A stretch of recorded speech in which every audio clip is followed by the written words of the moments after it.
छठ पूजा के दौरान महिलाएं जरूर पढ़ें यह व्रत कथा, मिलेगा छठी मैया का आशीर्वाद।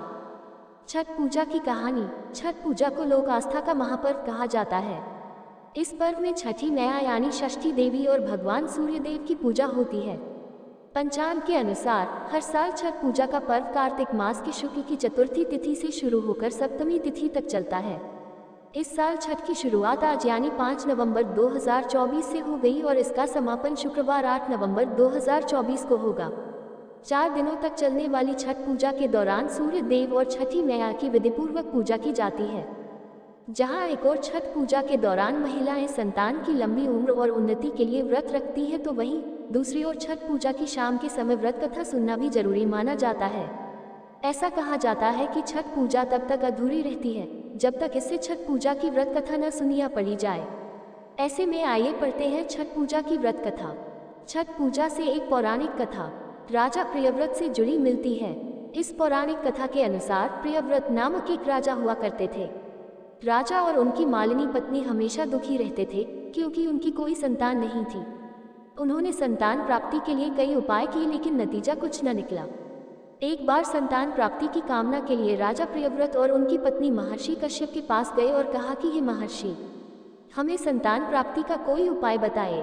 उनका दुख सुन महर्षि कश्यप ने संतान प्राप्ति के लिए राजा के यहाँ यज्ञ का आयोजन करवाया। महर्षि कश्यप ने यज्ञ आहुति के लिए बनाई गई खीर को प्रियव्रत की पत्नी मालिनी को खाने के लिए कहा।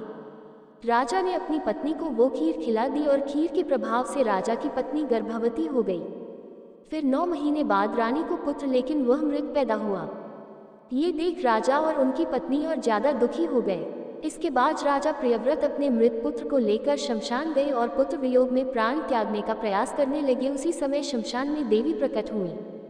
देवी ने राजा प्रियव्रत से कहा, मैं ब्रह्मा की पुत्री देव से न हूँ। सृष्टि की मूल प्रवृत्ति के छठे अंश से उत्पन्न होने के कारण मैं षष्ठी कहलाती हूँ। तुम किस लिए परेशान हो, मुझे बताओ। राजा ने सारी कहानी बताई। इसके बाद षष्ठी देवी ने राजा प्रियव्रत से कहा कि अगर तुम मेरी विधिपूर्वक पूजा करोगे और दूसरों को भी मेरी पूजा करने के लिए प्रेरित करोगे तो तुम्हें अवश्य पुत्र रत्न की प्राप्ति होगी। राजा ने देवी के कहे अनुसार कार्तिक शुक्ल की षष्ठी तिथि को व्रत रखकर देवी षष्ठी की विधि विधान से पूजा की और बाकी लोगों को भी षष्ठी देवी की पूजा करने के लिए प्रेरित किया। षष्ठी देवी की पूजा के फलस्वरूप राजा की पत्नी रानी मालिनी एक बार फिर से गर्भवती हुई और 9 महीने बाद उन्हें एक पुत्र की प्राप्ति हुई। ऐसी मान्यता है कि इसके बाद से ही कार्तिक शुक्ल की षष्ठी तिथि पर छठ पूजा और व्रत करने की शुरुआत हुई। महाभारत में कर्ण की शुरुआत। महाभारत काल में माता कुंती के पुत्र कर्ण को दानवीर माना जाता था। कर्ण को माता कुंती के साथ ही सूर्यदेव का पुत्र भी माना जाता था। कर्ण को सूर्यदेव की विशेष कृपा प्राप्त थी। कर्ण नियमित रूप से सुबह उठकर घंटों पानी में खड़े होकर सूर्यदेव को अर्घ्य देते थे। सूर्यदेव की कृपा से कर्ण एक महान योद्धा बन गए थे। छठ पर्व से जुड़ी एक और कथा पुराणों मिलती है। इस कथा के अनुसार महाभारत काल में जब पांडव जुए में अपना सारा राजपाट हार गए थे, तब द्रौपदी ने छठ व्रत रखा था। द्रौपदी के व्रत और पूजन से प्रसन्न होकर षष्ठी देवी ने पांडवों को उनका राजपाट वापस दिला दिया था।